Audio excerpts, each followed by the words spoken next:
Bonjour et bienvenue à tous. Nous allons démarrer ce webinaire Les petits déjeuners des projets européens. Donc, on est ravis de vous accueillir avec Charlotte ce matin pour ce nouveau format matinal et trimestriel. Donc, on vous en reparlera. C'est un format récurrent. N'hésitez pas à en parler autour de vous si le programme d'aujourd'hui vous a plu. Donc, ce format qui est nouveau s'adresse aux entreprises qui débutent sur ce sujet des financements européens. Et donc, le défi qu'on espère relever avec vous ce matin, c'est donc en 1 heure, vous présenter à la fois un certain nombre d'informations, mais surtout des outils qui vous permettront ensuite en interne de pouvoir faire un premier point, une première évaluation du potentiel de vos projets par rapport à ces financements européens. Et on l'espère ensuite voilà, vous lancer dans l'aventure. Donc voilà, première série, donc on va débuter. Merci à tous qui nous rejoignez. Vous êtes déjà une petite vingtaine de connectés, donc on va démarrer tranquillement et les autres nous rejoindront au fur et à mesure. Donc le webinaire de ce matin va être animé par moi-même, Maud Schneider. Donc je suis chargée d'affaires Europe pour l'agence économique régionale Auvergne-Rhône-Alpes Entreprises et ma collègue Charlotte Rix-Nicolaisen que vous voyez également à l'écran et donc Bonjour. qui est responsable de notre équipe Bureau Europe. Donc le Bureau Europe, c'est une équipe de 6 personnes à l'intérieur de l'agence de développement économique qui est vraiment en charge de ces sujets, donc sur les financements européens et également la recherche de partenaires européens ou à l'étranger dans le cadre de projets R&D ou business. Donc, on aura l'occasion de vous en reparler un petit peu après. Donc, un mot peut-être en introduction maintenant. Je pense que vous connaissez tous le fonctionnement des webinaires, mais on va refaire un petit point ensemble. Donc, vos micros ont dû être coupés par défaut. N'hésitez pas pendant tout le long le déroulé du webinaire à poser vos questions dans le chat. Donc, Charlotte, notamment pendant la première partie, soit répondra directement à vos questions, soit nous en prendrons quelques-unes au fur et à mesure du webinaire. À nouveau, donc la vidéo de ce webinaire de ce matin sera accessible ensuite en replay, donc vous pourrez la revoir ou la partager avec des collègues. Et nous vous partagerons également la présentation de ce matin, donc aucune inquiétude par rapport à ça. Donc on va rentrer maintenant dans le cœur du sujet. Donc, je ne sais pas si certains d'entre vous ont déjà fait la recherche, par exemple, en tapant sur un moteur de recherche financement européen. Généralement, quand on commence à se pencher sur le sujet, ça ressemble à peu près à ça, c'est-à-dire une myriade de noms, d'acronymes, de programmes. Et on peut être un petit peu perdu quand on commence à creuser un petit peu le sujet, voilà, pas forcément savoir par quel bout prendre cette thématique et voilà, et avoir une première impression un petit peu de multitude de portes d'entrée. Donc l'objectif ce matin avec vous, ça va être de clarifier un petit peu tout ça et de vous donner des clés, en fait, des premières clés de décryptage pour essayer de vous repérer parmi cette constellation de programmes et de dispositifs. Donc aujourd'hui, on va avoir un premier focus. Donc c'est un webinaire introductif, comme je vous l'indiquais, plutôt adapté donc pour des débutants ou des faux débutants, on va dire. Et donc on vous propose une entrée en matière dans cette constellation de programmes autour de 4 focus. Donc je vais avoir l'occasion de vous en reparler. Donc le programme de ce matin, donc on va faire une première introduction assez rapide pour vous représenter notre structure et ensuite on vous propose de rentrer donc dans ce parcours en 3 étapes. Donc la première étape qu'on vous propose, c'est une étape vraiment que vous pourrez mettre en place en interne et qui consiste à se poser les bonnes questions pour en fait définir le cap, ce que vous souhaitez faire avec vos projets et vous poser les bonnes questions au regard des règles ou en tout cas des principes qui peuvent être récurrents dans les financements européens. Donc ça sera notre première étape ce matin. Ensuite, donc nous aurons une seconde étape qui sera justement de rentrer un petit peu dans cette constellation de programmes à travers 4 focus illustrés. Donc, on vous présentera 4 portes d'entrée en essayant à chaque fois vraiment voilà, de l'illustrer avec des exemples et de vous donner l'esprit ou en tout cas la cible principale de chacun de ces dispositifs ou programmes pour que vous puissiez vous reconnaître peut-être dans certains, On ne rentrera pas complètement dans le détail des modalités, etc., parce que ce n'est pas l'objet ce matin, mais vous verrez qu'on a tout un ensemble d'autres ateliers et webinaires pour creuser le sujet si vous vous reconnaissez dans l'un de ces dispositifs. Et enfin, donc troisième étape importante, vous avez défini le cap, vous avez identifié le bon dispositif. On vous propose ensemble ce matin de voir dans cette troisième étape comment bien se préparer et surtout se faire accompagner pour mettre toutes les chances de son côté. Donc voilà le programme de la matinée. Donc à nouveau, je le redis pour ceux qui nous ont rejoints en cours. N'hésitez pas à poser vos questions dans le chat et on prendra également quelques questions à l'intérieur de chacune des parties et un temps un petit peu de questions-réponses à la fin du webinaire. Donc juste un mot en introduction sur notre structure, donc Auvergne-Rhône-Alpes Entreprises. Donc nous sommes l'agence régionale de développement économique. Donc, nous avons des antennes, donc des collègues qui travaillent dans donc 11 antennes locales avec des collègues qui travaillent dans les différents départements, donc autant de portes d'entrée pour vous. Notre cible principale d'accompagnement, ce sont les entreprises industrielles et de services à l'industrie et tout particulièrement les PME. Et donc, nous sommes à vos côtés sur voilà, une offre autour de 5 services. Donc, un premier accompagnement donc voilà, dont nous parlons ce matin, donc, qui est l'Europe et l'international. Mais mes collègues peuvent également vous accompagner sur toutes vos problématiques liées à l'innovation notamment, au développement économique, donc tout ce qui va être voilà, financement, achat, investissement matériel, etc. Donc, on peut tout à fait vous accompagner et vous orienter vers les bons dispositifs. Également, toutes vos problématiques liées au recrutement et à la formation. Et enfin, un volet un petit peu différent qui concerne l'attractivité et l'implantation. Donc, n'hésitez pas à revenir vers nous au-delà du sujet de ce matin sur les financements européens si vous avez d'autres problématiques à évoquer ensemble. Un mot rapide également donc pour vous présenter le réseau européen Enterprise Europe Network. Donc, c'est un réseau auquel notre structure est membre. Donc, toutes les personnes du Bureau Europe dont je vous parlais tout à l'heure voilà, sont insérées dans ce réseau. Donc, c'est un réseau qui est vraiment pour soutenir notamment les PME dans leurs problématiques d'innovation et d'internationalisation et également sur cette problématique des financements européens. Donc, on en reparlera dans la troisième partie sur l'accompagnement, mais dans le cadre de ce réseau, nous pouvons vous proposer tout un ensemble de services pour identifier notamment des partenaires et vous accompagner dans votre démarche.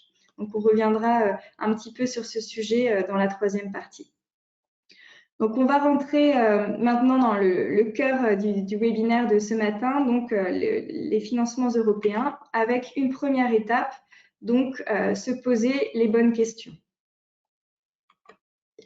Alors, pour se poser les bonnes questions en amont, donc vous allez voir apparaître un ensemble de questionnements qu'on vous encourage vraiment à faire après en interne, à prendre le temps avec votre responsable R&D ou la personne chez vous, voilà, les différentes personnes de votre équipe qui pourraient être impliquées. La première question qui est importante quand on souhaite s'intéresser aux financements européens, c'est la dimension européenne de votre projet. Donc ce matin, on va parler principalement de financement pour des projets innovants. Donc c'est vraiment la porte d'entrée que l'on a choisie et notamment parce que c'est une porte d'entrée sur laquelle il y a de très nombreux financements européens. Donc, on va vraiment centrer notre approche sur vos projets d'innovation. Donc, la première question à se poser est de savoir si votre projet innovant a une dimension européenne. Donc, qu'est-ce qu'on entend par dimension européenne? Donc, ça peut être à la fois par le caractère même de l'innovation. Est-ce qu'elle est innovante au-delà du niveau local ou national? Est-ce que ça représente, par rapport à l'état de l'art, une innovation au niveau européen? Mais ça peut être aussi une dimension européenne par la problématique à laquelle elle répond. Est-ce que c'est une problématique qui est partagée ailleurs en Europe et donc est-ce que vous répondez à un questionnement, à un problème qui se pose ailleurs? Ça peut être également par rapport à votre marché. Est-ce que l'innovation que vous entendez développer a un marché qui va bien au-delà voilà, du marché régional ou national? Donc voilà, c'est tout un ensemble d'éléments qui peuvent justifier le caractère et la dimension européenne de votre projet. Donc ça, c'est un premier point important.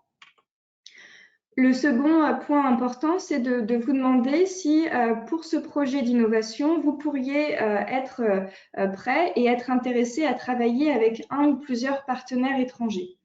Alors, ce n'est pas un critère qui est systématique dans les financements européens. En revanche, c'est quand même très souvent le cas. C'est pour ça qu'on l'aborde voilà, d'entrée de jeu. Donc voilà, est-ce qu'il y a un intérêt de trouver une expertise à l'étranger, de collaborer, aussi de vous ouvrir peut-être un réseau européen à travers ce projet? La question qui en découle également, c'est par rapport à votre propriété intellectuelle, parce qu'évidemment, si vous travaillez avec un partenaire qui soit français et encore plus étranger, c'est intéressant d'avoir fait un point en amont sur votre propriété intellectuelle.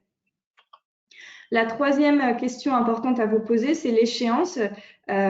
Voilà, quand souhaitez-vous développer cette innovation et vous lancer? Ce point est important parce que les financements européens ont un certain temps, un certain délai, donc à la fois en amont pour se préparer. Il faut également que le calendrier de votre projet corresponde à un appel à projet qui sont lancés sur voilà, une certaine récurrence, mais donc il faut tomber au moment du bon timing. Et il y a également un certain délai par rapport à l'évaluation. C'est pourquoi nous conseillons le plus souvent d'avoir un projet qui doit démarrer, enfin que vous entendez démarrer au plus tôt dans les 6 mois, voire 1 an. Là, on est vraiment dans le bon timing. Ça vous laisse le temps de trouver les partenaires en amont, de constituer le dossier et le temps que le dossier soit évalué. On est à peu près dans cet ordre de grandeur. Si vous avez un projet qui est vraiment très imminent et que vous souhaitez démarrer dans les 2 à 3 mois, peut-être que les financements européens ne sont pas la première porte d'entrée que l'on va vous conseiller. Ensuite, évidemment, le besoin financier. Est-ce que vous avez besoin de 50 000 € ou de 2 millions d'euros? Ça va forcément orienter les choses. Donc ça, c'est important de faire le point en amont. Vous verrez que sur les différents dispositifs que l'on va vous présenter après, on va avoir des fourchettes de subventions qui peuvent varier assez fortement de quelques dizaines de milliers d'euros à des centaines, voire millions d'euros. Donc ça, c'est important de faire le point sur votre besoin financier et également votre capacité de cofinancement, parce que quel que soit le dispositif vers lequel vous allez vous tourner, dans la plupart des cas, voire la majorité si vous êtes une entreprise, il faudra toujours cofinancer au moins une partie. Donc la question d'après, c'est par rapport à votre équipe. Donc, votre équipe, est-ce qu'elle a la capacité, est-ce qu'elle a des compétences pour mener à bien ce projet, donc notamment en anglais, parce qu'une grande partie des dossiers va être à monter en anglais. Donc, ça, c'est également des questions importantes à vous poser en amont. Et évidemment, est-ce que vous êtes prêt à tenter votre chance et à investir ce temps, le temps de préparation, le temps de compréhension de ces programmes avant de vous lancer? Une dernière question qui peut être intéressante, c'est de vous demander si ces financements européens, finalement, c'est votre première voie d'accès direct. Et donc, ça arrive, on a des entreprises qui démarrent directement sur un financement européen. Ou est-ce que ça va plutôt être une étape dans votre parcours et donc la conséquence d'autres programmes ou projets que vous auriez pu faire en amont et sur lesquels vous allez pouvoir capitaliser en termes d'expérience ou de réseau? Donc, pour vous poser toutes ces questions, on a développé donc, au sein de l'agence Auvergne-Rhône-Alpes Entreprises un outil d'autodiagnostic. Donc, on vous partagera la présentation. Vous pourrez aller vous tester en ligne. On vous encourage vraiment à le faire. Donc, ce test autodiagnostic reprend la plupart des questions que je vous ai présentées juste avant. Il prend environ 10 minutes, donc vraiment, n'hésitez pas à le faire. On a essayé de le présenter sous une forme un peu plus ludique, mais ça vous permet vraiment d'avoir un premier autodiagnostic et une première évaluation du potentiel de votre projet et de votre entreprise au regard des financements européens. Donc voilà, on a fait le tour sur cette première partie. Peut-être, Charlotte, si on a déjà des premières questions qui sont arrivées, on peut en prendre une ou deux avant de passer, de rentrer vraiment dans le cœur du sujet et l'étape numéro 2. Je pense que pour le moment, tu as dû être très, très clair parce qu'il n'y a pas de questions. Bon, bah, tant mieux, on les prendra.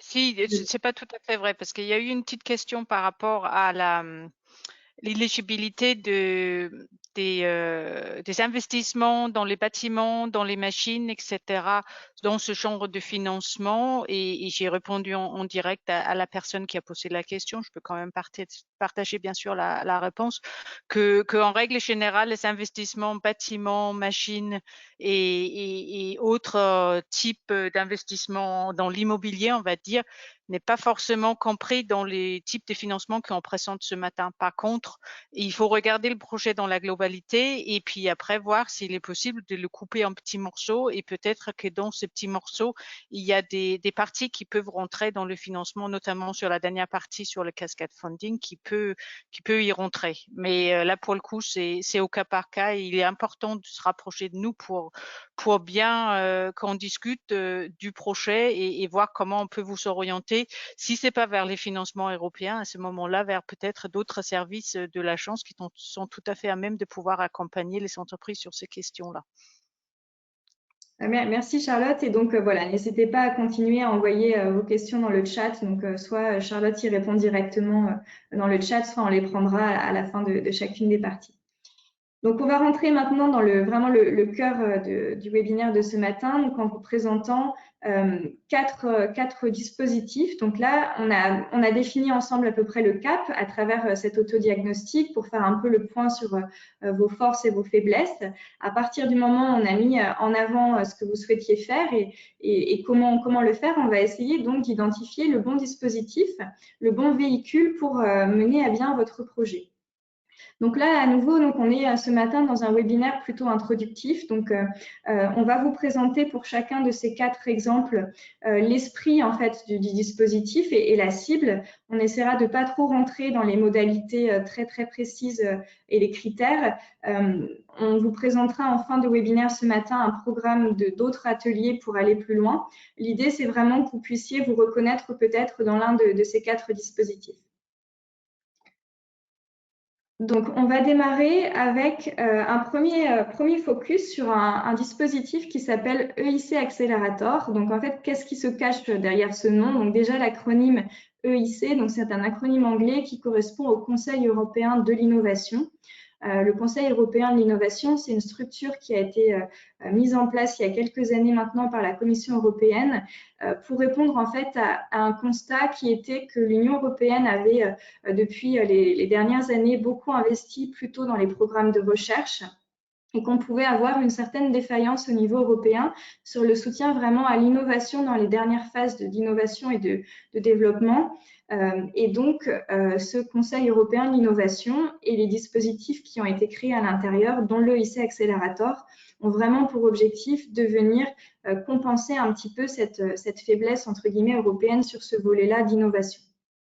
L'EIC Accelerator, c'est un dispositif qui s'adresse, vous voyez dans le titre, aux futurs champions européens. Alors, ce que cherche à identifier la Commission européenne avec ce dispositif, c'est vraiment les futures pépites ou les futures licornes européennes, celles qui ont un potentiel de croissance vraiment forte. Donc, c'est pour ça que vous voyez la petite fusée qu'on a mis pour représenter un petit peu ce dispositif.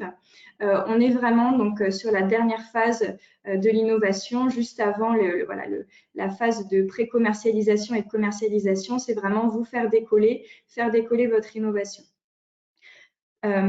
Donc, c'est un programme, on va le voir, qui est assez compétitif. C'est une forme de concours au niveau européen pour identifier vraiment ces champions, mais qui, en contrepartie, peut vraiment donner un coup de pouce. Donc, vous voyez, on va rentrer un tout petit peu plus après dans le détail, mais avec une subvention qui est vraiment importante, donc jusqu'à 2,5 millions, et un financement en capital, donc sous forme d'equity, qui peut monter jusqu'à maximum 15 millions d'euros. Donc, ces fameux champions européens, on en a déjà un certain nombre en région qui ont déjà réussi à passer ce concours très sélectif européen. Donc ça, c'était important. On voulait vraiment commencer par vous montrer tous ces lauréats parce que c'est un concours qui peut faire un petit peu peur parce qu'il est, il est assez sélectif. Mais on voulait vous montrer qu'il y avait vraiment du potentiel en région. Donc, vous voyez, vous connaîtrez peut-être certains noms d'entreprises parmi ceux affichés à l'écran. Et sur la carte qui apparaît en bas à droite de l'écran, donc vous voyez les taux de lauréats dans les différentes régions et vous voyez que notre région est la deuxième en France sur ce concours. Donc vraiment, le message qu'on avait à vous passer ce matin, c'était que si vous vous reconnaissez dans les critères de beauté de ce concours qu'on va évoquer juste après, vraiment, voilà, n'hésitez pas, en étant bien accompagné. On a beaucoup d'entreprises qui ont réussi en région, donc il faut tenter votre chance. Donc, si on regarde un petit peu de plus près maintenant ce qui est recherché avec ce dispositif EIC Accelerator, donc on va vraiment être sur des profils donc start-up ou PME avec une ouverture qui est faite à partir de cette année aux entrepreneurs seuls qui vont créer l'entreprise, mais donc qui sont encore pas tout à fait dans cette phase, et une porte ouverte qui est laissée aussi désormais aux ETI, mais uniquement sur le volet financement sous forme d'equity et pas subvention.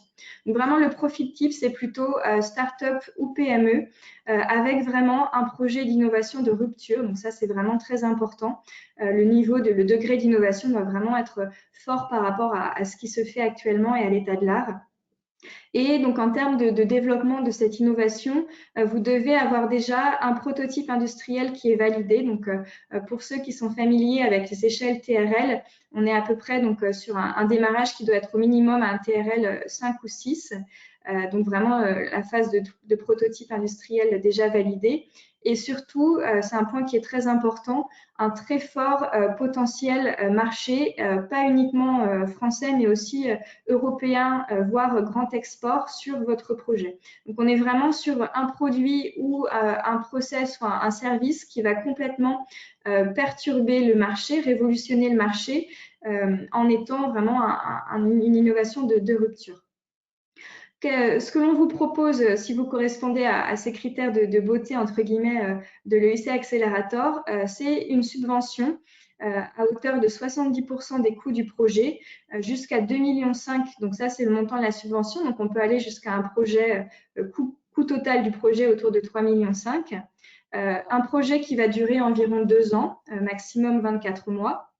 Et en complément de cette subvention, pour accélérer vraiment la phase plutôt de pré-commercialisation et vraiment plutôt ce volet final du développement du produit, un financement en capital qui peut aller jusqu'à 15 millions d'euros.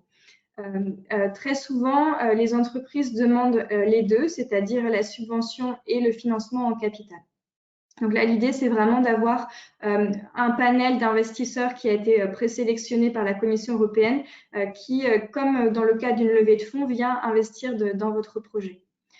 Alors, comment ça se passe si vous souhaitez candidater à l'EIC Accelerator? Donc là, on ne va pas rentrer dans tout le détail du process parce que on va organiser donc, dans les prochains mois des ateliers vraiment dédiés pour former les entreprises au montage de projets sur ce dispositif. Mais en résumé, il y a deux portes d'entrée dans ce dispositif, soit un sujet blanc, c'est-à-dire que tout type de sujet, vous déposez votre projet, peu importe le sujet, à partir du moment où vous répondez aux critères que l'on a évoqués à gauche, avec un certain nombre de possibilités de dépôt au fil de l'année. Ou alors, vous répondez à un challenge, à un sujet prédéfini, un défi à relever au niveau européen. Et donc, votre projet répond en fait à ce challenge. Donc, il y a vraiment ces deux possibilités, sujet blanc ou challenge. Il y a plusieurs étapes de présélection, donc on ne va pas rentrer dans le détail, mais pour vous résumer un petit peu le procédé, il y a une première phase de présélection avec un petit dossier et un pitch vidéo notamment. Et ensuite, si vous êtes présélectionné, on vous demandera de déposer un dossier un peu plus important. Donc, plusieurs moments dans l'année. Le message clé qu'on souhaitait vous faire passer par rapport à ce dispositif, c'est vraiment d'anticiper le plus possible pour pouvoir bien vous préparer. À nouveau, c'est un concours donc, qui est assez exigeant. Donc, c'est vraiment important d'anticiper et de se préparer au mieux. Donc, pour se préparer au mieux, on vous a remis là, et vous pourrez le faire en interne avec votre équipe, un petit auto-questionnement au travers de 8 questions. Si vous cochez ces 8 cases, a priori, en tout cas, vous avez un bon potentiel sur ce dispositif. Donc, n'hésitez pas à prendre le temps, vous aurez la présentation qui va vous être partagée. Donc, n'hésitez pas à aller faire ce petit auto-questionnement ensuite. Donc voilà, on a fait le tour de ce premier focus EIC Accelerator. On va passer maintenant sur un deuxième dispositif, donc une deuxième porte d'entrée dans cette constellation de programmes dont on parlait au début. On va parler maintenant d'un autre programme donc, qui s'appelle Eurostars. Donc Eurostars, quelle est la cible, ou en tout cas quel est le profil pour un projet? Donc vous voyez tout à l'heure, on était sur le petit symbole de la fusée pour le EIC Accelerator. L'Eurostars, on pourrait prendre, alors sans faire de jeu de mots non plus avec le nom du train, on est plutôt évidemment sur un train avec plusieurs wagons, tout simplement parce que l'objectif de ce programme Eurostars, c'est de travailler en partenariat avec au moins un autre partenaire d'un autre pays. Donc, on va rentrer à nouveau après en détail dans les modalités, mais on est sur un petit partenariat d'innovateurs avec une innovation vraiment orientée marché. Donc à nouveau quelques exemples en région. Donc vous voyez également de nombreuses entreprises qui ont déposé et obtenu donc avec succès ce dispositif. On vous a mis également un lien vers un témoignage qui est vraiment très parlant de Denis Bozetto de la société Acoufen. Vous pourrez aller regarder sa vidéo. Donc voilà, Acoufen, c'était un bureau d'études et donc il vous raconte dans la vidéo en 2 minutes comment avec un partenaire belge, il a pu monter donc ce projet Eurostars qui portait pour lui sur la vibration dans les bâtiments. Donc, vous pourrez aller regarder ce témoignage après, on vous partagera le document. Donc, Eurostars, comment savoir si on peut évidemment correspondre à ce programme? Donc là, le dispositif, il doit toujours avoir dans ce petit partenariat une PME ou une start-up qui porte à nouveau donc un projet innovant, un projet de R&D. Et cette PME ou cette start-up, elle va devoir s'associer au minimum avec un partenaire. Donc, ce partenaire, par contre, il peut avoir un profil assez varié. Ça peut être une autre entreprise, donc une PME ou même une ETI ou un grand groupe. Ça peut être également un laboratoire. Et l'idée est vraiment de trouver une compétence complémentaire qui peut permettre de développer cette innovation, parce que la PME seule n'a pas forcément toute l'expertise, ou en tout cas, il y a besoin d'une expertise complémentaire. Ce partenaire obligatoire, donc, il doit venir d'un autre pays. Donc là, la zone de partenariat est un peu élargie, on n'est pas uniquement sur l'Union européenne. Le programme Eurostars associe donc 36 pays. Donc, vous pouvez tout à fait travailler, par exemple, avec un partenaire canadien ou un partenaire d'Israël, en plus des pays de l'Union européenne. Donc, ça peut vraiment être une opportunité pour vous de développer aussi des contacts et tout un réseau au travers de ce partenariat dans le pays partenaire. Donc, le minimum, c'est un partenaire, mais vous pouvez en avoir 2 ou 3 si c'est pertinent pour le projet. En revanche, voilà, ça permet de démarrer avec un format qui reste quand même assez restreint et assez accessible pour une PME. Votre innovation, elle doit vraiment être proche du marché. On vous demande que le produit ou le process, ou en tout cas le procédé que vous allez développer, soit complètement apte à être mis sur le marché maximum 2 ans après le projet, sachant que le projet en lui-même doit durer 3 ans maximum. Donc, à date, en fait, vous devez pouvoir mettre votre innovation sur le marché maximum dans les 5 ans. En termes de subventions, donc on est un petit peu sur des taux un peu plus bas que IC Accelerator. On est une prise en charge à 40%, mais ce qui reste quand même intéressant pour la PME ou la start-up française. Donc là, j'ai précisé française parce que les critères de financement varient en fait selon le pays du partenaire. En tout cas, pour vous, PME ou start-up de la région, donc on sera sur un taux de financement à 40%. À nouveau, sur ce dispositif, on est donc sur un sujet blanc. Donc, vous pouvez proposer, peu importe la thématique, à partir du moment où ça répond aux critères. Et on conseille très fortement de prévoir en amont un échange avec BPI, qui en fait est le financeur au niveau français. Donc, c'est vraiment important d'avoir un échange en amont avec eux sur votre projet. En plus, éventuellement, de le préparer avec nous ou avec d'autres structures accompagnatrices en région. Pour Eurostars, il y a 2 dates dans l'année de dépôt. Très souvent, donc il y en a une en début d'année. Donc pour cette année, vous voyez, c'est 4 février. Donc là, c'est vraiment très proche. La prochaine est en septembre et c'est à peu près récurrent sur ces périodes de l'année, voilà, tout au long de la programmation. Donc, vous voyez à droite apparaître à quoi ressemble un projet typique Eurostars. Donc, on est, et ça c'est important, sur plutôt un bon taux de succès sur ce dispositif, donc environ 30% de taux de succès. Et vous voyez donc le projet typique, 3 à 4 participants de 2 à 3 pays et pour des projets autour de 1,4 million, donc coût total entre les différents partenaires. Un point important, je voulais préciser donc sous le profil typique, le financement en France donc est fourni via BPI. Donc voilà, un point important à retenir, c'est que l'aide va être plafonnée au montant de vos fonds propres, ce qui n'était pas le cas pour le dispositif précédent EIC Accelerator. Donc ça, c'est un point important à retenir. Et donc, de nouveau, comme tout à l'heure, on vous propose de faire ce test si vous pensez vous reconnaître dans le profil de projet Eurostars.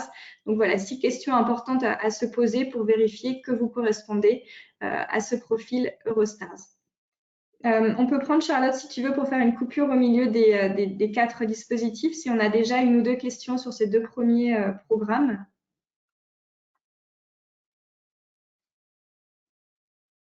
Si je ouvre pas le micro, vous n'allez pas m'entendre.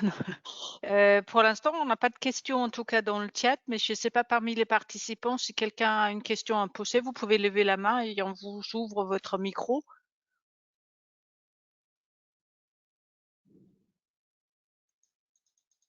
Voilà, sinon on aura aussi un temps en fin de webinaire, donc n'hésitez pas à garder vos questions sous la main, les mettre dans le chat au fil de l'eau.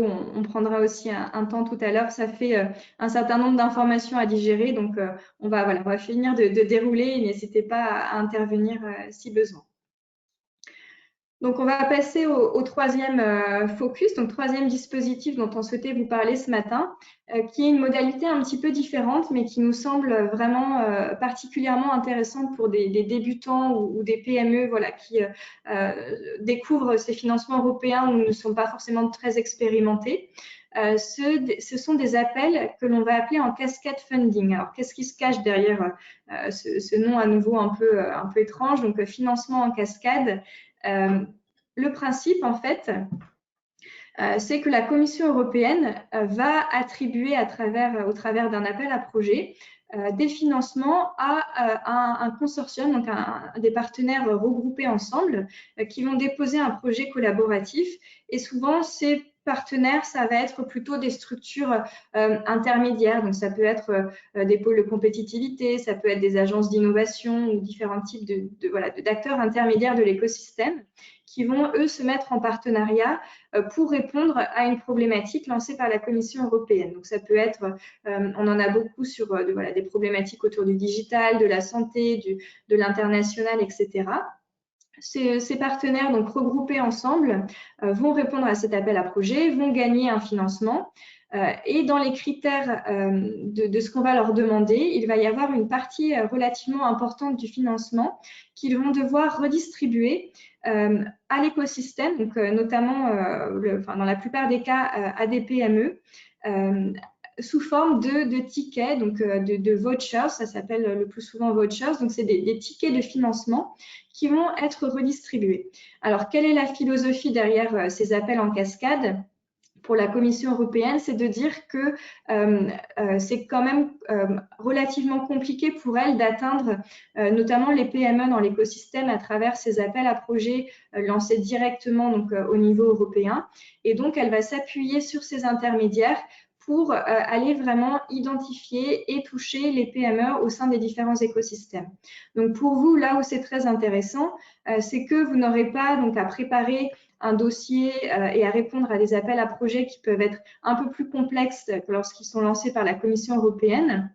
Vous allez répondre directement à des petits appels à projets lancés par ces intermédiaires. Le plus souvent, ces tickets de financement ne vont pas couvrir votre projet total. Contrairement aux deux dispositifs qu'on a vus auparavant, où on couvrait quand même une partie importante du projet d'innovation avec ses différents aspects. Pour le cascade funding, ces différents tickets de financement vont venir soutenir une action en particulier, vous donner vraiment un ticket pour financer une partie de votre projet. Donc, ça peut être financer une partie de votre pilote, ça peut être de financer un démonstrateur, ça peut être un financement et un coaching pour travailler votre business plan à l'international. Donc, ça va vraiment être sur une action vraiment plus ciblée. Alors, quelques exemples de types de tickets ou de vouchers qu'on peut avoir. Donc, ça peut être, par exemple, 60 000 € sous forme de tickets pour étudier la faisabilité d'un marché à l'international pour une solution innovante. Donc, ça, c'est un cascade funding qui était lancé l'année dernière notamment, donc qui s'appelait InnoWide et qui permettait à des entreprises qui avaient un procédé ou une solution innovante d'aller vérifier si le marché à l'international qui était ciblé dans un pays en particulier était pertinent ou pas pour cette innovation. Et donc, c'était sous forme de tickets de 60 000 €. Ça peut être également, vous voyez dans l'exemple d'après, 20 000 € pour réaliser une preuve de concept sur une solution digitale pour un diagnostic médical. Donc ça, c'est un cascade funding qui est ouvert actuellement. Et donc, sous forme de ticket, la PME ou la start-up innovante reçoit ce financement pour travailler vraiment sur sa preuve de concept. Enfin, dernier exemple, et il y en a des très nombreux, on en a choisi 3 à vous présenter ce matin. 15 000 € sous forme de ticket de nouveau, donc pour travailler le business model, pour revoir un petit peu le process en interne pour qu'il soit plus circulaire dans la sortie notamment d'un nouveau produit innovant. Et donc là, il y avait un ticket et des jours de conseil qui étaient offerts pour vraiment travailler le côté un peu plus circulaire du business model. Donc ces 3 exemples parmi à nouveau de nombreux. Mais vous comprenez un petit peu le fonctionnement de ces appels en cascade funding. Pour nous, donc, ces appels en cascade funding sont vraiment intéressants pour débuter sur les financements européens parce que ces appels à projets, ces petits appels à projets lancés par les intermédiaires sont souvent plus simples. On est sur des dossiers alors qui restent dans la plupart des cas en anglais, mais on va dire un peu moins lourd à monter, moins complexe, avec des systèmes souvent de questions-réponses qui ressemblent plus à ce que vous pouvez voir sur d'autres dispositifs, notamment français ou régionaux. Ce qui est intéressant aussi pour vous, c'est que les taux de succès sont vraiment plus élevés sur ces appels en cascade funding. Donc, il y a un côté un peu plus encourageant à se lancer.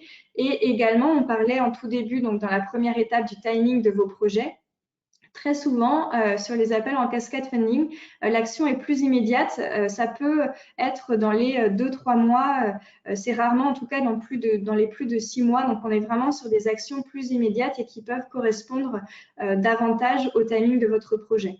Donc, vraiment, le message qu'on souhaitait vous passer par rapport à ces cascades funding, c'est que c'est vraiment un très bon premier pas vers les financements européens. Donc, n'hésitez pas à creuser le sujet et à revenir vers nous si vous avez des questions. Une des difficultés, et c'est pour ça qu'on est vraiment là pour vous accompagner, c'est la difficulté à les identifier. Ils sont très nombreux et comme ils sont moins gros que d'autres dispositifs européens, la communication est un petit peu moins simple sur ces appels en cascade funding. Donc, il y a un enjeu qui est plus au niveau de la veille. Comme en plus les durées d'ouverture de ces appels à projets sont plus courts, voilà, il y a vraiment un enjeu au niveau de la veille, mais donc là, on peut vraiment vous aider sur ce volet-là. Donc, on vous a mis donc à nouveau quelques exemples de sociétés en région qui avaient récemment obtenu donc des financements en cascade funding.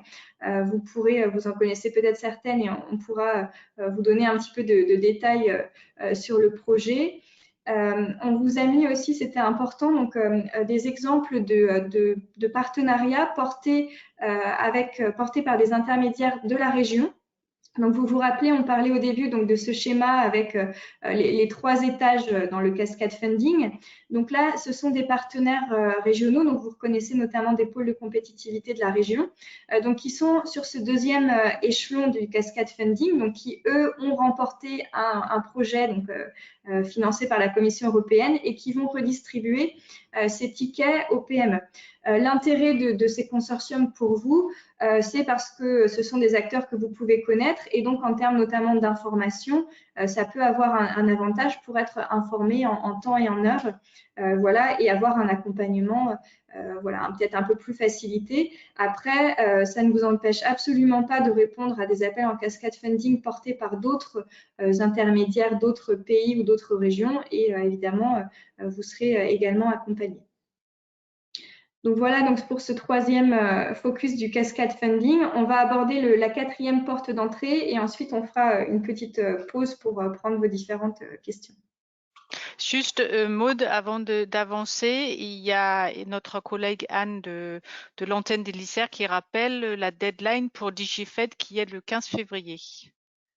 Voilà, donc tout à fait. Donc merci Anne pour ce rappel. Donc effectivement, les cascades funding sont ouverts souvent sur des durées de 2 à 3 mois. Donc c'est vraiment important d'aller bien regarder les dates. Donc merci Anne pour cette précision. Donc alors, quatrième porte d'entrée ce matin, donc 4e et dernière porte d'entrée. On souhaitait donc vous présenter une autre approche. Donc là, on n'est pas sur un dispositif en particulier, on est plutôt sur une méthode ou une approche un peu différente. Donc, on vous a présenté depuis ce matin différents dispositifs qui avaient comme point commun pour la plupart d'être financés par ce grand programme européen de recherche et d'innovation qui s'appelle Horizon Europe, qui est en fait un programme chapeau qui est doté, vous voyez, de 95 milliards d'euros. Donc, c'est vraiment un programme très conséquent. C'est actuellement le programme de R&D, de recherche et d'innovation le plus doté au monde en termes de financement. C'est un programme qui vient tout juste de se lancer et qui va couvrir la période 2021-2027. À l'intérieur de ce programme chapeau, on va trouver tout un ensemble de sous-programmes et de dispositifs. On parlait tout à l'heure notamment de EIC Accelerator ou de Eurostars qui ont des financements qui viennent de ce programme. Mais donc, au-delà de ces sous-programmes, on va retrouver à l'intérieur de Horizon Europe tout un ensemble d'appels à projets qui vont être lancés sur des thématiques en réponse à des défis sociétaux ou industriels, donc vraiment des problématiques, des enjeux vraiment forts au niveau européen sur tout un ensemble de sujets qui ont été identifiés. Et donc, des financements vont être alloués sous forme d'appels à projets thématiques via le fonds de ce programme Horizon Europe. Le point commun à ces appels à projets, c'est qu'ils vont tous nécessiter un consortium de partenaires de différents pays. Donc, on va vous demander, pour répondre à cet appel à projet, de trouver des partenaires de différents pays. Et c'est là, en fait, où on voulait vous présenter une approche qui nous semble particulièrement intéressante pour des débutants sur les financements européens. Évidemment, ça peut paraître compliqué quand on n'a aucune expérience sur les financements européens, d'identifier le bon appel à projet, de réunir autour de vous ces différents partenaires, sachant que le plus souvent, on vous demande au minimum 3 partenaires de 3 pays différents, mais que dans la pratique, on est plutôt le plus souvent sur des consortiums qui peuvent aller de 5, 7, voire parfois plus de 10 ou 12 partenaires. Donc, en termes de montage de ce projet, de coordination avec les différents partenaires, c'est quelque chose qui peut apparaître comme étant vraiment lourd pour une PME et d'autant plus une PME qui débute. Donc, l'approche qu'on vous propose et qui nous semble intéressante, c'est quand on est une PME d'avoir une approche qu'on a nommée un petit peu d'opportuniste. Donc, en quoi ça consiste ? En fait, ça ne va pas être d'identifier l'appel à projet et d'essayer, vous, de réunir à travers votre réseau ces partenaires. Ça va être de faire la démarche inverse, c'est-à-dire de se faire identifier par un partenariat qui est en cours de montage et de proposer vos compétences. On sait qu'en région, on a énormément de PME et de startups qui ont une expertise vraiment pointue sur un sujet en particulier et qui peuvent être très recherchés par ces partenaires. Ces consortiums vont être souvent montés par alors soit une université, soit des laboratoires ou des grands groupes, en tout cas des acteurs qui vont être un petit peu plus rodés à ces mécanismes de financement européens. Et donc qui vont être parfois à la recherche vraiment d'une expertise vraiment spécifique pour compléter leur partenariat et apporter une brique à l'intérieur du projet. Et c'est là où, pour nous, il y a vraiment un rôle et une place pour vous, d'autant plus que la participation des PME à ces projets est fortement encouragée et reconnue au moment de l'évaluation des projets. Donc, c'est vraiment de se faire identifier et reconnaître. Alors, concrètement, comment on peut se lancer un petit peu dans cette approche un peu opportuniste. Alors, on vous a mis quelques conseils, quelques pistes. Premièrement, on vous conseille vraiment de vous appuyer sur votre réseau régional ou national. On le voit très fréquemment, des PME vont être embarquées dans ces projets collaboratifs européens grâce à un client ou un partenaire qu'elles avaient déjà au niveau régional ou national et qui, au moment, lui, de monter un projet collaboratif européen, va avoir besoin d'une compétence spécifique, et bien va penser à son partenaire ou à son prestataire PME en région. Un exemple récent, donc il y a un projet qui a été monté au niveau de la région qui est porté en tout cas par l'université de l'UCLI en région, Université catholique de Lyon, avec comme autres gros acteurs de la région l'entreprise Sanofi. Donc voilà, deux gros acteurs qui sont plus rodés au financement européen et qui ont embarqué dans leur projet deux PME de la région qui ont pu ainsi être intégrés et faire un peu leur premier pas dans un projet européen. Donc ça, c'est vraiment le premier conseil qu'on vous donne, capitaliser sur votre réseau régional ou national. La deuxième possibilité, qui peut tout à fait être complémentaire à la première, c'est de répondre à une recherche de partenaires. Donc, très souvent, ces consortiums en cours de montage, lorsqu'il leur manque une brique dans le projet ou une compétence, vont publier une offre de recherche de partenaires, notamment via le réseau dont je vous parlais en introduction, donc, auquel notre agence est membre, le réseau Entreprise Europe Network, sur lequel nous, on a accès donc, à tout un ensemble de recherches de partenaires publiées. Donc ça peut tout à fait être pertinent de répondre et de proposer vos compétences. Enfin, ça peut être une autre possibilité de participer à un événement de matchmaking. Donc, ces événements sont organisés soit par la Commission européenne, soit par d'autres acteurs intermédiaires, souvent autour d'un ensemble d'appels à projets thématiques. Et donc, c'est souvent une journée, donc en ce moment, ça va être plutôt virtuel, qui va permettre de faire des rendez-vous B2B et de rencontrer peut-être des structures qui sont en recherche de partenaires. Et donc, vous faites vos rendez-vous avec eux et vous vous faites repérer pour être intégré dans un projet. Donc ça, c'est vraiment une approche qui nous semble intéressante.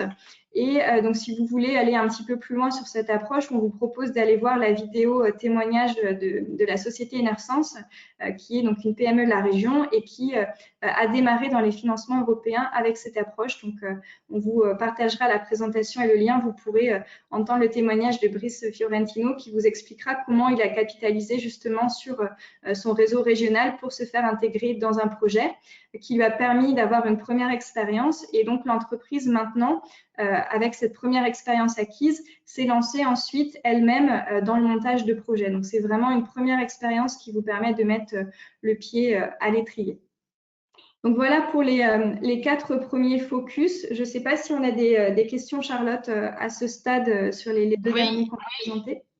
Tout à fait. Il y a quelques questions d'abord autour d'Eurostars, donc on va remonter un peu en arrière. Une première question, c'est quel est le montant du budget maximum dans le cas d'un Eurostars? Alors, j'ai plus le montant en tête. Est-ce que tu as le montant, toi, Charlotte, Alors, en tête? à ma connaissance, justement, il n'y a pas de plafond. De toute façon, moi, j'ai jamais vu de plafond annoncé. Ça va peut-être venir avec la nouvelle programmation. Mais en règle générale, comme on a pu voir là sur le portrait robot d'un projet, on est autour de entre 1 et 2 millions. J'ai vu un projet à un moment donné monter jusqu'à 5 millions, mais je pense qu'il n'y a pas de plafond. Par contre, il faut bien être conscient notamment des règles de financement pour la France, c'est-à-dire les règles qui s'appliquent à BPI, c'est-à-dire qu'il faut avoir les fonds propres qui correspondent pour pouvoir obtenir son financement. Donc, dans certains cas, ça peut limiter un petit peu. Mais on va creuser la question, mais il me semble pas qu'il y a un maximum dans le budget. Ensuite, il y a trois autres questions qui concernent Eurostars. Donc, est-ce que l'agence accompagne les entreprises sur les projets Eurostars ou est-ce que c'est le BPI local? Donc là, je peux préciser, donc bien sûr, le Bureau Europe est là pour accompagner les entreprises sur tout type de projet de financement européen dans Eurostars. Actuellement, pour vous citer un exemple, nous accompagnons 4 projets Eurostars qui vont être déposés la semaine prochaine. Donc là, on est dans la dernière ligne droite, donc c'est plutôt la phase de relecture, mais en amont, nous avons notamment pu accompagner les entreprises pour trouver un cabinet de consultants pour les aider dans le montage. Donc ça, c'est pour vous citer un exemple. Le rôle du BPI local est vraiment de s'approcher d'eux en amont pour dire j'ai un projet, je vais le déposer, et ensuite, une fois que le projet est accepté, le BPI local va servir un peu de relais financier pour bien vous accompagner sur les aspects financiers.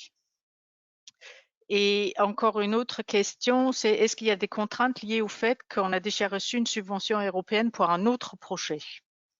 Alors pour un autre projet, pas du tout. Au contraire, ça peut plutôt voilà, être une preuve que vous avez réussi à mener à bien votre projet.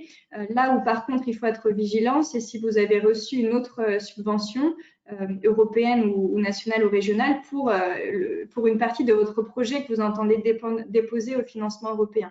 Donc là, il n'y a jamais de double financement. Donc sur ça, il faut être vigilant.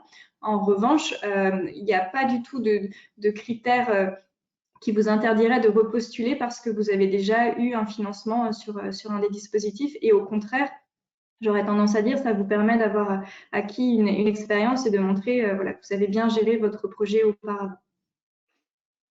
Ensuite, une dernière question sur Eurostars. Dans le cadre du projet Eurostars, quelles sont les dépenses éligibles?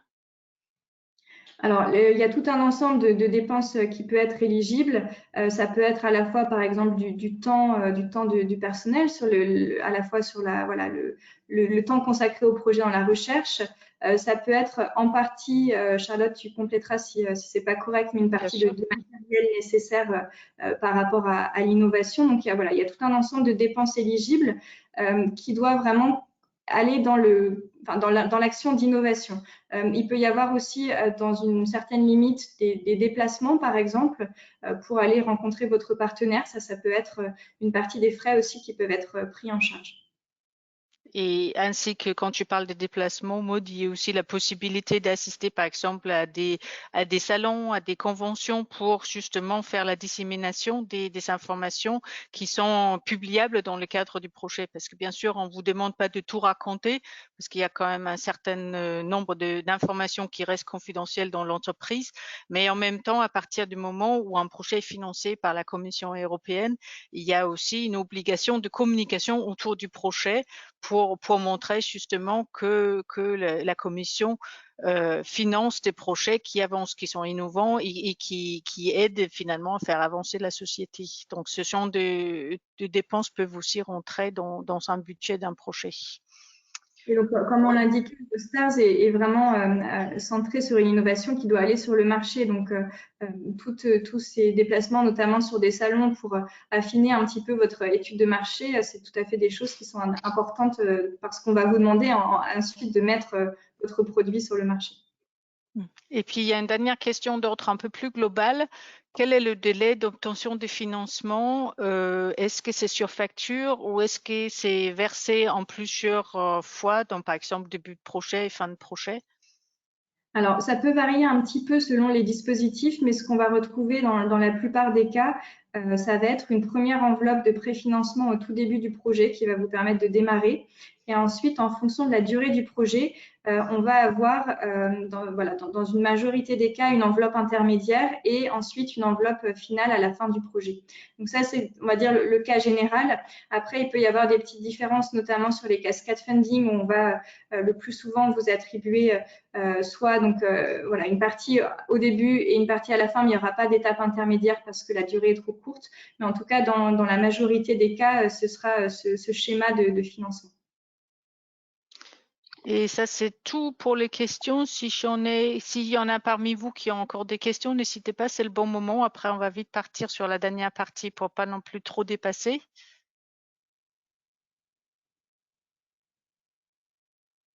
Ok, donc on prendra peut-être un dernier temps de questions-réponses à la fin. Charlotte, donc je te passe la parole pour la dernière étape. Donc on a vu en première étape, voilà, définir son cap, se poser les bonnes questions en amont. On a vu ensuite ensemble la deuxième étape qui est d'identifier et de cibler le dispositif qui correspond à mon projet, autour de 4 dispositifs parmi à nouveau les nombreux qui existent. Donc là, c'était un premier panorama. Et donc, Charlotte, dans cette troisième partie, va vous présenter les différentes ressources et conseils qui peuvent être utiles pour bien se préparer et mettre toutes les chances de votre côté. Charlotte, je te passe la main. Voilà. Je te laisse avancer les slides, peut-être, ça sera plus simple. Donc, vous avez compris qu'au Bureau Europe, nous sommes une équipe à votre service pour vous accompagner vers l'obtention du financement européen. Et on est là pour vous aider à vous retrouver, vous orienter et vous aider à vous organiser une fois quand vous attaquez finalement ce voyage dans l'espace pour vous retrouver de trouver des bons financements pour vos projets. Donc, nous avons présenté nos services sous forme d'un parcours parce qu'on s'est rendu compte que finalement, souvent l'entreprise traverse un parcours pour arriver à obtenir ces financements européens. Donc, vous voyez qu'il y a différentes étapes. Normalement, on commence en haut à droite par découvrir les dispositifs pertinents pour son projet. Ensuite, on valide l'intérêt des dispositifs pour le projet. On essaye d'augmenter ses chances de succès et une fois que le financement est obtenu, bien sûr, on cherche à bien mener son projet dans la durée. Donc, vous voyez, pour chaque étape, il y a différents services qui sont décrits. Donc, par exemple, pour la première étape, c'est les journées d'information, le webinaire comme aujourd'hui. Nous avons une chaîne YouTube avec différentes vidéos rassemblées à la fois produites par nous, mais aussi par d'autres acteurs qui accompagnent les entreprises sur le financement européen. Il y a bien sûr aussi la visite d'un chercheur d'affaires de l'agence pour vous aider à voir plus clair. Et ensuite, sur la deuxième étape, nous avons des ateliers pratiques et le diagnostic Europe et ainsi de suite. Je ne vais pas vous détailler tous les services que nous proposons, mais sachez que bien sûr, vous pouvez entrer sur n'importe quelle étape. Si vous êtes déjà avancé, que vous avez déjà avancé, que vous avez déjà identifié votre dispositif, bien sûr, vous pouvez venir nous voir et vous faire accompagner à partir de cette étape-là. Donc, nous avons aussi différentes canaux de communication, donc notamment une newsletter, mais aussi sur notre site internet, sur LinkedIn et sur Twitter, différentes informations qui partent à chaque moment pour vraiment vous tenir informé de ce que nous faisons. Si actuellement vous n'êtes pas inscrit à notre newsletter qui apparaît tous les mois, n'hésitez pas à nous faire un petit mail et comme ça on peut vous inclure dans le mailing list. Et puis nous avons une adresse email globale pour le Bureau Europe que vous voyez là à l'écran. Je te laisse continuer, Maud, parce que pour ne pas prendre trop de temps. Donc, comme vous avez pu voir et comme Maud a pu vous mentionner à l'introduction de ce webinaire, nous organisons tout au long de l'année différents types d'événements vraiment pour vous aider à vous retrouver dans ce parcours de combattants d'obtenir des financements européens. Donc, pour cette année, on a un programme très dense en termes d'événements de différents types finalement. Comme vous pouvez voir, nous avons des webinaires sous un format court. Donc, ça, c'est les rectangles jaunes qui sont repartis à différentes époques de l'année. Donc là, vous avez sur l'écran le programme du premier semestre. Et souvent, ce webinaire court, finalement, vise à vous faire découvrir les financements européens, comme c'est le cas ce matin. Donc, comme disait Maud, les petits déjeuners des projets européens vont être présentés plusieurs fois dans l'année, mais on va aussi avoir d'autres types de webinaires courts, donc notamment un sur le financement européen en cascade en juin et un autre sur le partenaire européen à la fois R&D et business qui vont aussi avoir lieu en juin. Et puis nous avons un deuxième type d'événements qui sont les ateliers de formation. Donc là, c'est des ateliers de 2-3 heures, voire plus si on peut faire en présentiel. Donc je l'espère que ça sera possible à un moment donné, comme on le faisait avant. Donc là, c'est une thématique qui va être creusée. Donc cette année, on va se focaliser plus particulièrement sur le ICA Accélérateur qui change de format par rapport à ce qu'on a connu avant. Donc, on a 3 ateliers qui sont dédiés à ce format-là. Et puis, on a aussi notamment un atelier dédié à l'Eurostars et un autre au financement en cascade, mais là pour plus approfondir la thématique. Et puis nous avons des événements plus longs, donc une Info Day qui a lieu le 1er avril, où là on va finalement pouvoir approfondir les programmes qui ont été présentés aujourd'hui par l'intermédiaire aussi des points de contact nationaux qui sont les spécialistes de ces programmes-là, qui sont employés par le ministère de l'enseignement supérieur, vraiment pour assister les entreprises à un niveau, on va dire, global par rapport au programme en question. Il va aussi y avoir des témoignages d'entreprises et la possibilité d'avoir un rendez-vous avec soit les points de contact nationaux, mais aussi avec notre équipe après pour pouvoir creuser votre projet. Et puis dans ces événements plus longs, il y a aussi plusieurs événements des matchmaking, de rendez-vous business qu'on co-organise avec des partenaires EN tout au long de l'année. Donc actuellement, vous voyez que cette semaine, il y en a 2 et puis il va y en avoir d'autres aussi tout au long de l'année. Et donc, comme vous pouvez le voir, ces différents événements finalement sont repartis sur 3 axes. Donc le premier, il est découvrir le financement européen, donc un niveau d'information, me préparer pour déposer mon projet dans plutôt les ateliers thématiques. Et le dernier thématique, c'est trouver des partenaires R&D au business, où là, il y a des différentes rendez-vous B2B. Et on a aussi le programme pour le 2e semestre, si tu veux avancer, Maud, où là, vous voyez qu'il y a encore des petits déjeuners sur les projets européens, un webinaire sur les instruments financiers européens qui est prévu pour octobre, et puis notre grande journée Ambition Europe qui normalement va avoir lieu la semaine autour du 15 novembre. Donc ça, c'est une journée finalement qui vraiment informe sur, en particulier sur le programme Horizon Europe, donc que Maud a présenté en dernier, mais il y aura aussi des focus sur les autres programmes qui ont été présentés aujourd'hui. Donc en règle générale, c'est une journée avec en matinée une plénière avec différentes interventions et l'après-midi des ateliers et la possibilité aussi de rencontrer des partenaires et des experts pour discuter de ces projets. On a aussi un atelier prévu autour de l'EIC Accélérateur au 2e semestre. Et puis, comme je disais, plusieurs rendez-vous B2B avec des partenaires EN, donc qui sont pour beaucoup en septembre, voire début octobre. Donc, c'est un programme assez riche. Vous allez pouvoir retrouver ce programme sur notre site internet et bien sûr, vous allez recevoir la présentation suite à cette matinée. Donc, vous pouvez du coup vous y reporter pour trouver les événements. Et en dernier lieu, et ça répondra probablement à une des questions qui a été posée dans le chat, donc la région propose une aide financière pour vous aider dans le montage de votre dossier européen.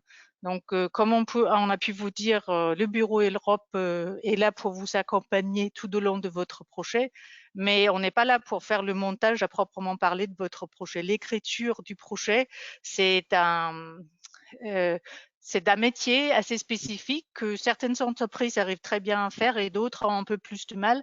Et c'est pour ça qu'il y a toute une offre privée avec des cabinets de consultants experts en montage de projets européens qui sont là pour vous assister. Et la région vous permet d'obtenir une subvention pour payer une partie de l'intervention de ce cabinet. Donc, vous voyez là les modalités. Si vous avez un projet à monter, n'hésitez pas à nous contacter. C'est pour pouvoir bénéficier de cette aide, il faut d'abord faire un diagnostic avec nous ou avec un pôle de compétitivité dans lequel vous êtes adhérent et ensuite on valide cette aide par rapport au projet que vous avez et vous avez sur le slide le lien vers le portail de la région qui s'appelle Ambition Eco, dans lequel vous pouvez trouver un peu plus de description sur cette aide qui s'appelle Ambition Région Internationale, participer à un projet européen.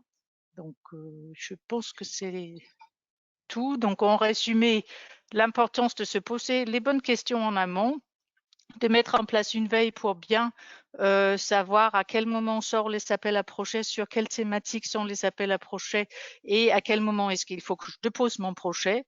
s'appuyer sur son réseau, bien se faire entourer à la fois par le bureau Europe de l'agence, mais aussi par les pôles et agences dans lesquels les pôles et clusters dans lesquels vous pouvez être adhérent, et qui sont aussi des dispositifs d'accompagnement au financement européen.